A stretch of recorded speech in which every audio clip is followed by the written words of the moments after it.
Misterios sin resolver. Misterios de la materia del universo. Hoy voy a hablar sobre aquellos fenómenos del universo que el hombre ha conseguido explicar, pero que no por eso dejan de ser sorprendentes. Algunos de ellos son incluso espeluznantes. Voy a empezar con los componentes básicos de la materia.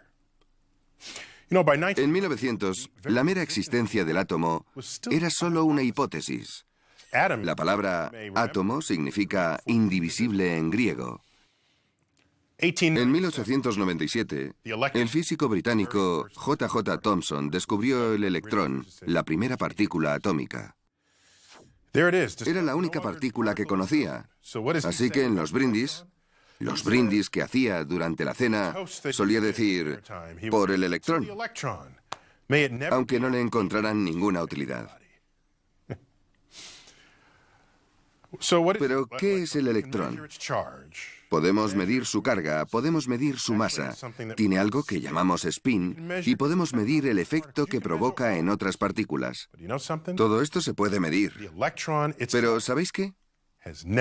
Jamás hemos podido ver un electrón en sí mismo. Nunca. De hecho, un electrón es más pequeño que cualquier cosa jamás descubierta y medida por el hombre. Sabemos que es pequeño, pero aún nos queda saber cuán pequeño. Por lo que sabemos, podría ser infinitamente pequeño. Eso es el electrón, la partícula que conocemos y amamos. Luego está el protón, descubierto en 1911 por el físico neozelandés Ernest Rutherford. ¿Cómo lo descubrió?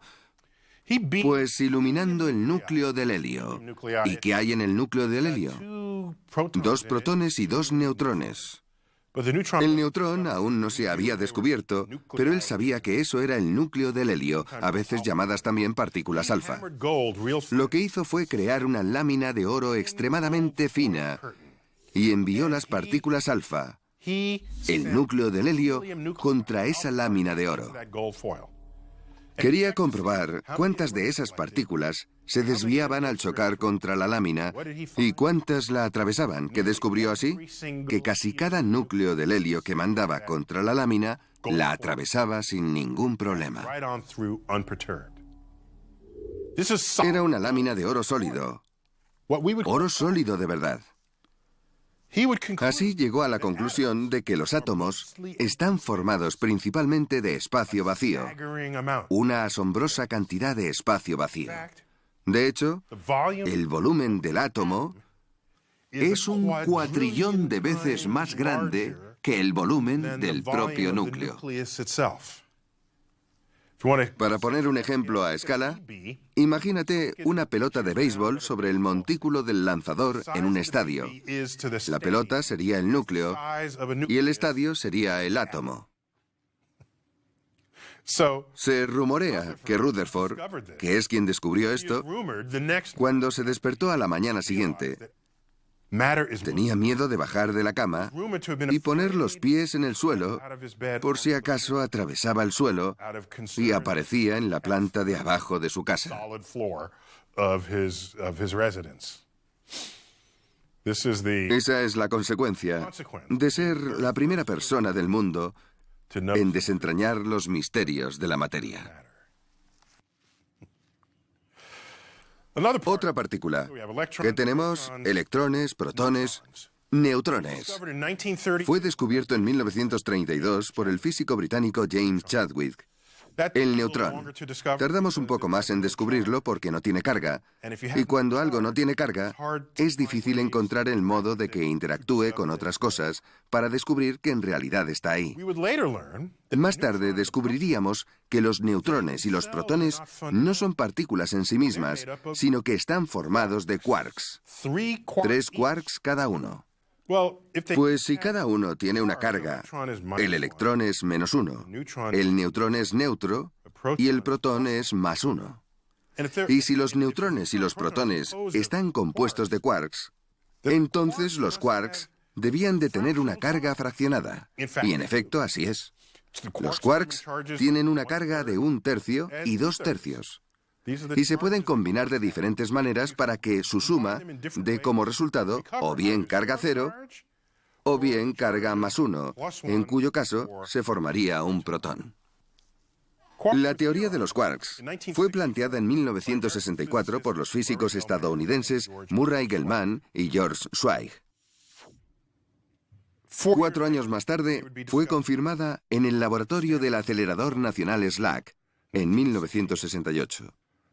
1968, el año más turbulento en la historia de Estados Unidos desde la Guerra de Secesión. Asesinatos, el movimiento estudiantil, la Guerra de Vietnam. Sin embargo, la persistencia por comprender el universo siguió en pie. Tales son las ganas de entendimiento por parte de una nación. ¿Pero de dónde viene esta palabra? Murray Gell-Mann había estado leyendo Finnegan's Wake, la novela de James Joyce. Uno de los pasajes dice: 3 quarks para Master Mark. Seguro que apenas sabe ladrar, y si sabe, tras una marca, lo va a ocultar. Sabía que había 3 partículas en los neutrones y los protones, así que debió pensar: ¿por qué no llamarlos quarks? Existen 3 tipos de quarks: de baja energía, de media y de alta. A los de baja energía los llamamos quark arriba y quark abajo. Los de media energía son quarks encantados y extraños. Los de alta energía, quark cima y quark fondo. Existen 6 tipos de quarks en este universo, 6. Así que Murray Gell-Mann estaba equivocado. Pensó que solo había 3, pero hay 6. Sin embargo, se siguen llamando quarks. Pues bien, lo espeluznante sobre los quarks es que no se puede aislar uno solo en el espacio. No se puede. ¿Por qué? Imagínate que tienes en las manos 2 quarks que están unidos y tratas de separarlos. Te reto a que hagas el intento. Cogerías de ambos extremos y empezarías a tirar y tirar con fuerza. Los quarks tienen una propiedad muy particular, y es que la fuerza que los une aumenta a medida que otra fuerza externa los intenta separar. Eso es bastante siniestro de por sí. Pero además ocurre lo siguiente: si tiras de ellos con la suficiente fuerza, les estás suministrando tal cantidad de energía que cuando por fin logras separarlos, la energía que les has suministrado crea de forma espontánea otro par de quarks. Así que por cada quark que separas, creas otro debido a la energía que les suministras. E es igual a mc², la ecuación de la masa y la energía. El otro quark, debido a la energía que se le ha suministrado, ha creado un segundo quark. De modo que empezamos con un par, pero al separarlos, ahora tenemos 2 pares. Y en ningún momento hemos logrado aislar un único quark. Ese es su comportamiento. No les gusta estar solos. Eso me resulta siniestro, que los quarks vayan siempre en pareja. Luego está otra partícula, el neutrino. Este sí que es espeluznante. Su teoría se planteó en 1930, pero tardamos otros 26 años en descubrirlo. ¿Por qué? Porque el neutrino no interactúa con casi nada. Surge de una reacción nuclear y la partícula se escapa a toda velocidad, casi como si fuera un fantasma. En el corazón del Sol hay neutrinos en abundancia, y cuando una estrella muere en una explosión, en una supernova, podemos encontrar esta partícula en grandes cantidades. El neutrino apenas interactúa con la materia, y voy a dar una medida cuantitativa al respecto. Si coges un bloque de plomo de un año luz de plomo, esos son 9,4 billones de kilómetros de plomo a través del espacio. Ahora coge un neutrino y ponlo en un extremo. Puede que consigas detenerlo al final del bloque de plomo. Así de insociables son los neutrinos. Y debido a la cantidad que se crea en el núcleo del Sol, se puede calcular cuántos son. Cada segundo, 65.000 millones de neutrinos atraviesan cada centímetro cuadrado de tu piel. Todos vienen del Sol. Los neutrinos. Esas partículas fantasmales sin carga que viajan a la velocidad de la luz. Estas partículas no las sentimos en nuestro día a día. Solo las podemos advertir en aceleradores de partículas. Puedes pensar, pero eso no tiene ningún sentido. Imposible. ¿Cómo puede ser que no tenga tamaño? Efectivamente, nada de eso tiene sentido. Pero no hace falta que tenga sentido porque han sido descubiertas debido a las herramientas de la ciencia que a su vez van más allá de nuestros sentidos. Y algunos de los hechos más siniestros de la física moderna se nos aparecen cuando investigamos la materia en sus niveles más profundos. La relatividad de Einstein. Uno de los mayores logros de la mente humana en cuanto a la comprensión del universo es la teoría de la relatividad de Einstein. El principio en el que se basa es bastante simple. De hecho, tan simple que da miedo. Se basa en dos suposiciones: que la velocidad de la luz en el vacío es constante, sin importar quién hace la medición, ni la dirección a la cual te estés dirigiendo, ni siquiera la velocidad. La velocidad de la luz siempre va a ser la misma. Era una suposición que, por cierto, experimentos posteriores demostraron que era cierta. Suposición número 2. Que las leyes de la física son las mismas para cualquier persona que las esté midiendo, no importa que estemos dentro de un recipiente moviéndonos a una velocidad constante o completamente inmóviles. Esas son las únicas dos suposiciones que hay que tener en cuenta, y todos los experimentos posteriores han acabado demostrando que ambas suposiciones eran correctas. Bien, pues partiendo de estas dos suposiciones, surgen fenómenos bastante siniestros.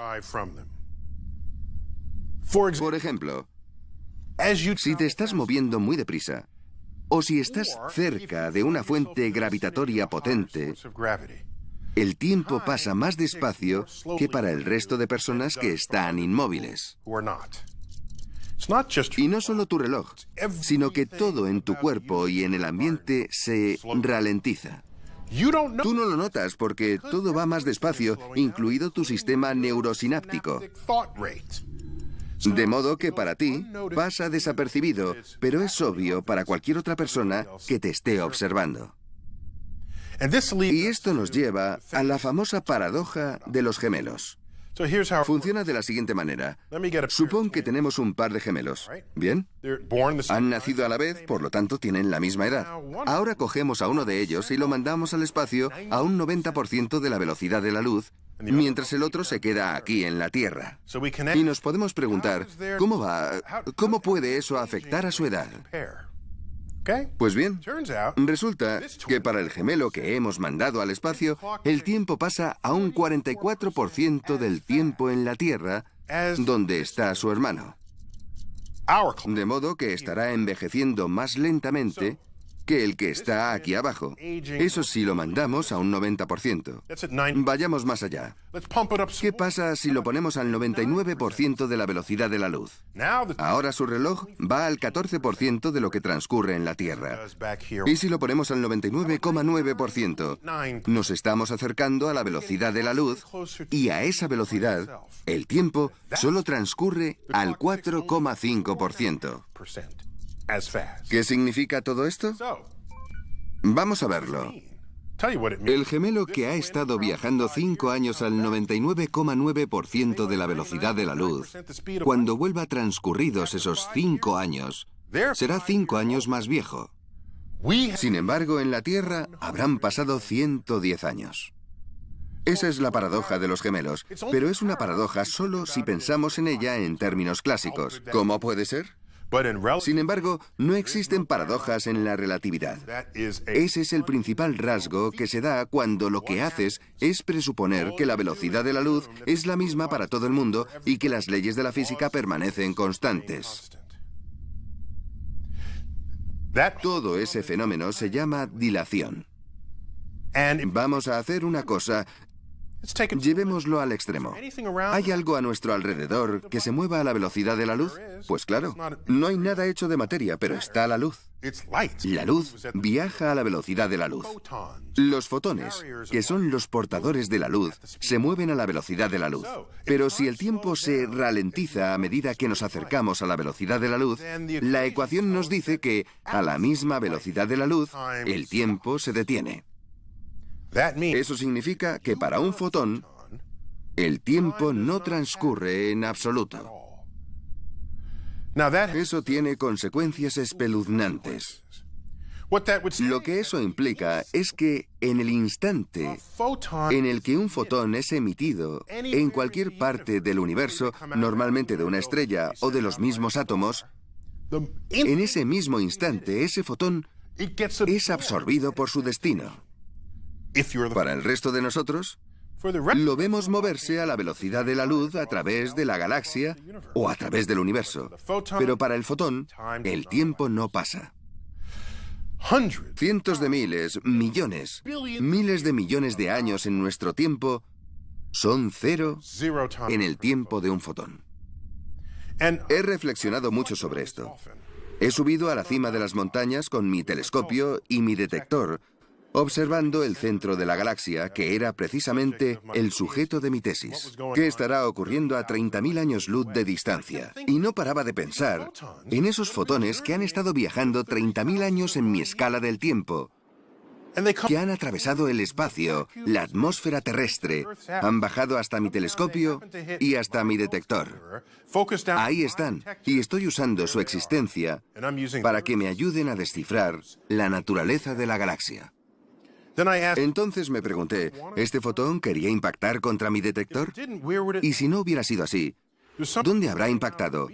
Hay gente tomando el sol en la playa y algunos de estos fotones están aterrizando justo en sus traseros. Imaginaos que sois emitidos a años luz y lo primero contra lo que impactáis es el trasero de alguien que está tomando el sol en la playa.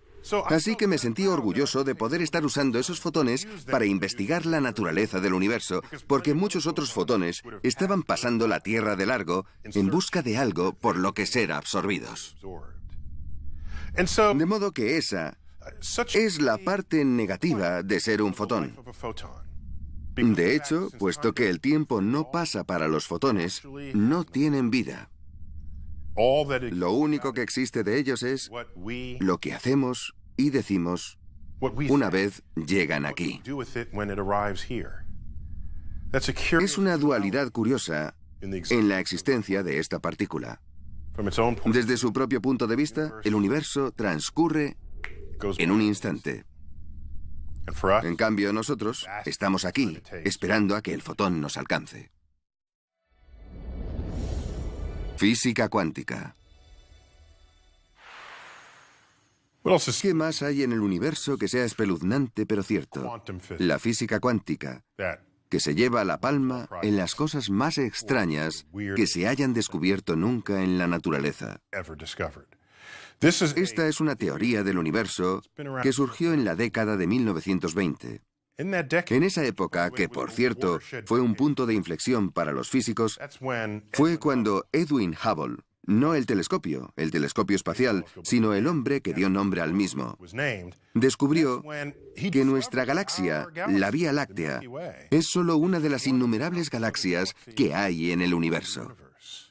Y en esa misma década, descubrió que esas galaxias se alejan cada vez más unas de otras, lo que nos revela que todo el universo se está expandiendo. Si se hubieran otorgado premios Nobel a los astrónomos en aquella época, se habría llevado al menos 2. Edwin Hubble empezó a ejercer como abogado y luego se hizo astrónomo, un personaje interesante en la historia de mi campo. En cualquier caso, aquella década nos proporcionó la física cuántica, que resultó ser la teoría del universo de mayor éxito de las que se hayan presentado nunca. No se conocen límites a su aplicación ante cualquier problema con el que nos hayamos encontrado. Siempre ha sido efectiva. Sus predicciones han resultado ser ciertas cada vez que se han planteado. Por otra parte, hay teorías que podríamos calificar como exitosas, como la de la gravedad newtoniana. Funciona hasta cierto punto, pero luego necesitará la gravedad de Einstein para llevarla hasta ciertos regímenes que Newton nunca experimentó. La cuántica es efectiva en todas las situaciones, todas. Y hay más cosas extrañas. Las partículas también existen como ondas. Pueden dejar de existir y aparecer en cualquier otro lugar. No existen de un modo tangible, existen estadísticamente. Ocurren cosas muy extrañas en la mecánica cuántica, cosas que se escapan a nuestro sentido común. De modo que no se puede aplicar la lógica para deducir si lo que acabas de aprender debería ser cierto o no. Tomemos como ejemplo una esfera con la que atravieso una hoja de papel. Es un experimento interesante. Supongamos que toda mi vida es solo esa hoja de papel. ¿Qué me parecería si paso esa esfera a través de ella? Primero veo un punto. Es el punto de contacto de la esfera con la hoja. Yo no sé que hay una esfera. Yo solo veo la página y un punto. Ese punto se convierte a continuación en un círculo pequeño y luego en otro mayor y otro mayor. El círculo llega al diámetro de la esfera. Después de eso se vuelve más y más pequeño para, al final, terminar convirtiéndose en un punto y desaparecer. Eso es muy raro.